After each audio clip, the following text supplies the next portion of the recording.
Someone here is moving away. Pero, for some reason, sobrang bagal na pag-andar niya, Six of Swords energy. Medyo nahihirapan siya rito na mag-move on. Maybe this person here is holding his or her big pitch shell of love for you.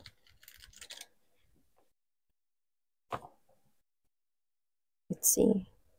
May pagmamahal siya sa'yo. Oh. And I think I saw the Temperance energy. I think this person here wants destiny or tinatawag niya yung destiny sa sitwasyong ito. And why does this person here is calling this destiny? Oh, okay. Ten of Swords energy. This person here might put you in a place wherein pwedeng nasaktan ka niya rito ng sobra. I don't know what that specifically is.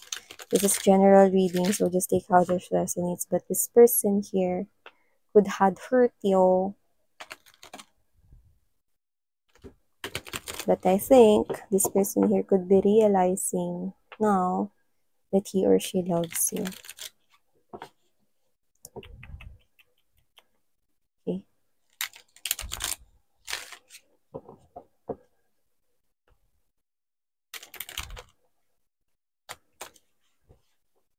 I think this person here wants you to know something. I saw clarity. Maybe wanting to explain, wanting to talk things out. Okay. Let us see.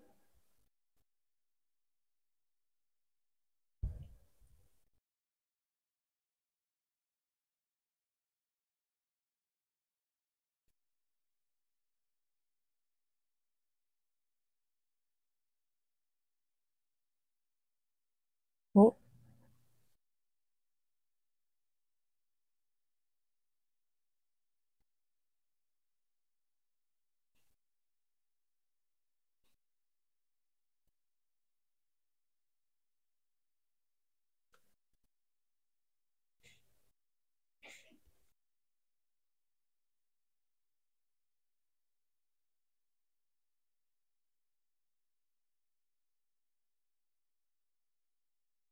Okay.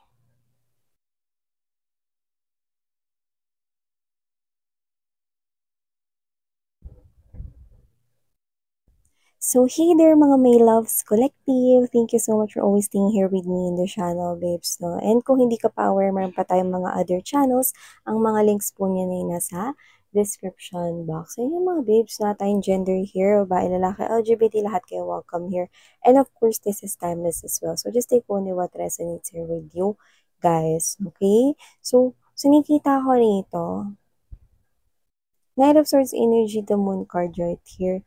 Eight of Swords and Two of Pentacles energy. Seven of Coins. The message that I'm picking up from this one is that kung sino man tong kadil mo, the more na tinatakasan niya ito, no? The more na hinahabol-habol siya, no? Ng sitwasyon na ito. So, nakikita ko dito na parang meron siyang bagay na tinatakasan at nilalayuan, no? Na may kinalaman or involved ito sa'yo. The more na ginagawa niya, alam mo yung parang energy na tumatakbo ka sa isang gym equipment na treadmill. Okay? Tapos yung tumatakbo ka tapos hindi natatapos. Tumatakbo ka lang, no? So, parang yung iba, parang jogging in place, ganyan. Or running in place, no? So, nakikita ko rito na kung sino man tong energy na kadil ninyo, this person here is someone na tumatakbo, okay? Or tinatakbuhan, ano man tong sitwasyon na to, na kasali kayo. For some reason, this person here is someone na nakikita ko na meron ditong lungkot sa kanyang energy. Pero, nakikita ko siyang patuloy rito na lumalayo, no? Lalo na kung may kinalaman ito sa iyo. So, nakikita ko that with this Two of Pentacles energy, Seven of Coins, nakikita ko dito na itong person na to, parang alam niya na hindi siya yung para sa'yo. Pwedeng gumawa siya dito ng mga hindi maganda. Pinipilit niya naman na talagang tuluyan ng lumayo sa'yo, no? Pero parang ang hirap gawin. Yun yung sinasabi niya dito. Parang ang dali sabihin, nilayuan ko si collective pero paano nga ba yun gagawin? Ano nga ba yung kailangan kong gawin? Kasi iniisip ko pa lang yung buhay ko nang wala siya, parang ang hirap naman nun. Pero kung sino man 'to 'no, hindi mai-aalis na posibleng umalis itong koneksyon na 'to or kung sino man 'tong tao na 'to sa koneksyon ninyo, umalis siya noon 'no, at itong tao na 'to ay alam niya 'no, na sa kabila ng ginawa niyang ito, may posibilidad 'no, na maaaring alam niya, 'no, na maaaring hindi mo na siya kailangan, 'yan. Parang nararamdaman niya na yung energy mo dito. Lalo na kapagka wala siyang ginagawa, sa gabi natutulog lang siya rito 'no, or itong klase ng energy na 'to, ito yung klase ng energy na, um, iniisip niya na sana may pag-asa pa 'no, pero nakikita ko pa rin na parang andudun lang siya na parang hamster na ikot-ikot lang siya dun sa parang maliit niya na parang, Ferris wheel, 'di ba? So, nakikita ko rito na kung sino man 'tong energy na 'to 'no, nahihirapan siya rito mag-move on sa'yo, okey. Lalo na recently, medyo may mga bagay na nagpapaalala sa kanya na sayang ka, 'yan, sayang ka, okey. So, nakikita ko dito na itong person na 'to 'no is alam niya na meron siya ditong kasalanan sa'yo at posibleng siya yung dahilan kung bakit, natapos or nagkaroon ng hiwalayan sa inyo before. Kung sino man siya na nakikita ko rito na itong person na 'to 'no, parang tinatanong niya sa sarili niya kung sakali ba na gusto kong bumalik kay collective, hindi ba parang isa itong klase ng energy na magiging selfish ako or makasarili ako. Parang gusto niya maging greedy sa parting ito 'no, dahil yung ginagawa niya na pag-iwas at pagtakas sa kanyang nararamdaman para sa'yo 'no, ay parang alam mo yung pakiramdam niya, he or she is at the edge of, falling into a cliff na para siyang nasa dulo ng bangin na parang pakiramdam niya this is a life and death decision that he or she has to face 'no.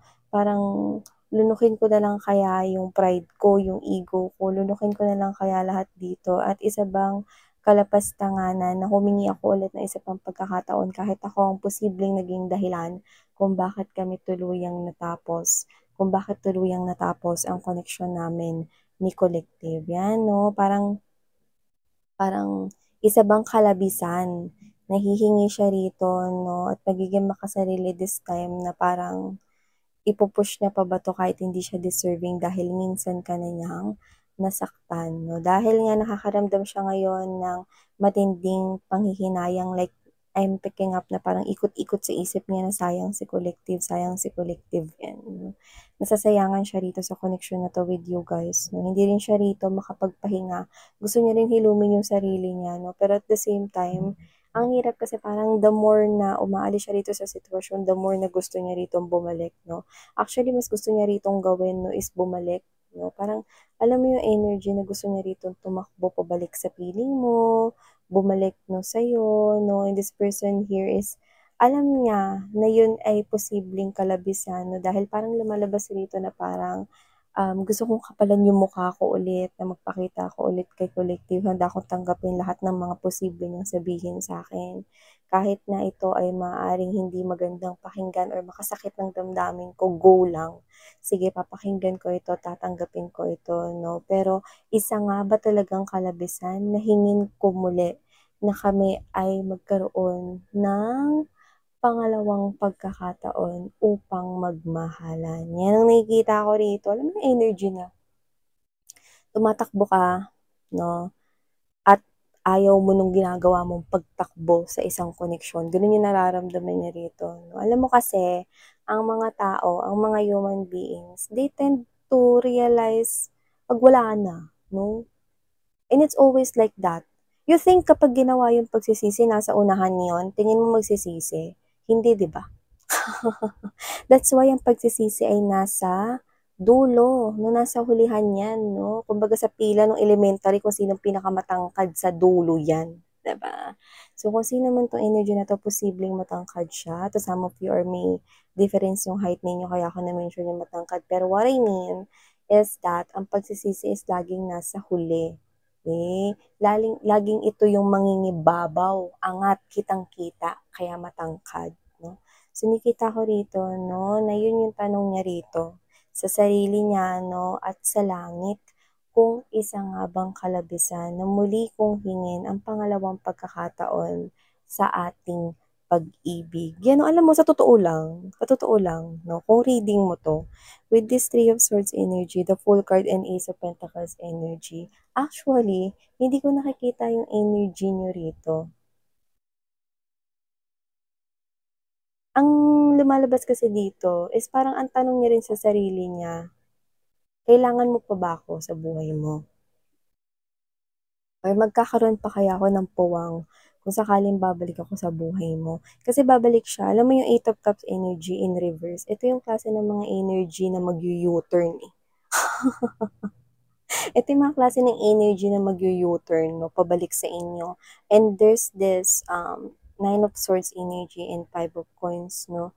Maaaring may pag-block na talaga rito, no. Kasi sinasabi niya rito na parang posibleng wala na 'tong tsansa, isa bang kakapalan ng mukha na magbalik ako sa kanya or hingin ko ulit na magkaroon ulit kami ng isang koneksyon, parang alam mo yung parang klase ng energy na, sige handa na akong lunukin yung pride ko, sige handa na ako na magpakumbaba at ibaba yung sarili ko basta muli lang akong tanggapin ni collective. Ang tanong, kapag ba lumuhod 'to sa harapan mo, magmakaawa, kahit hindi lumuhod 'no, magmakaawa 'no, umiyak 'no, kasi alam mo nakikita ko sa energy niya 'no, sobrang nasasayangan siya sa'yo. So, hindi ko alam kung anong mga ginagawa mo ngayon 'no, siguro mas lalo kang nag-glow up, masyado kang gumanda kasi hindi na kayo lumabas dito kahit reading niyo 'to, eh. Inokupan na nitong tao na 'to yung reading ninyo dahil sobra siya ritong humihiling at humihingi ng pangalawang tsansa sa inyo. At kung sino man 'to, nakikita ko rito no, na isa itong mabigat na pasanin sa kanya. Kasi kahit subukan niya ritong gumawa ng desisyon, it's like kahit anong piliin niya, it will not work, eh. Kung piliin niya man na tumakbo 'no, palayo 'no, at takasan itong ganitong klase ng sitwasyon, patuloy pa rin siyang mabibigo. Masa-stuck pa rin siya rito dahil patuloy ka pa rin niyang hahangarin dito kahit hindi niya alam kung hinahangad mo pa rin ba ang isa pang pagkakataon para sa inyong dalawa, you know? So, maaaring meron na rito na parang lumaya na sa ganitong klase ng sitwasyon 'no, samantalang ang isa ay nananatiling nakakulong 'no, sa ganitong klase ng sitwasyon 'no, na posibleng siya rin naman ang dahilan kung bakit ito ay nagtapos or nagkaroon ng tuldok 'no. So, nakikita ko rito mga babes kung sino man 'to 'no, nakikita ko na hindi niya rin yan kayang paglabanan sa mga susunod rito na na mga movements na gagawin niya, nakikita kong lalapit na siya sa'yo rito. Ready raw siya rito saluin na naman mga babes 'no, yung, extent ng laway na tatalsik mula sa'yo 'no. So whoever this individual is, this person here is someone who is willing 'no, na marinig ano man yung mga sasabihin mo. Okay, kung gusto mo magsalita ng hindi maganda sa kanya 'no, willing siya na pakinggan lahat ng 'yun. At kung sino man 'to na nakikita ko na muli siyang magbabalik 'no, upang, hingin ang isa pang pagkakataon or pangalawang pagkakataon na para sa inyong dalawa. So, honestly speaking, hindi ko rin alam kung ano yung magiging reaksyon mo in the future or in the near future upon seeing this person here pursuing you. Like this is your ex who will pursue and chase you. Okay? So, I think you've already started your life anew. So, malaki yung tsansa na nararamdaman kong posibleng hindi mo na talaga 'to kailangan.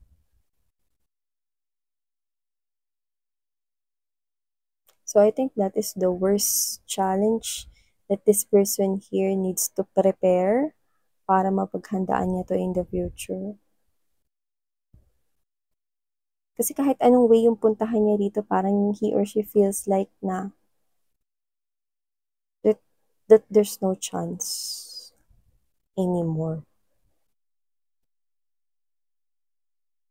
Kapag sinubukan niyang tumakbo palayo rito, this person here will just go into circles like a hamster, playing sa kanyang Ferris wheel kind of thing, playground.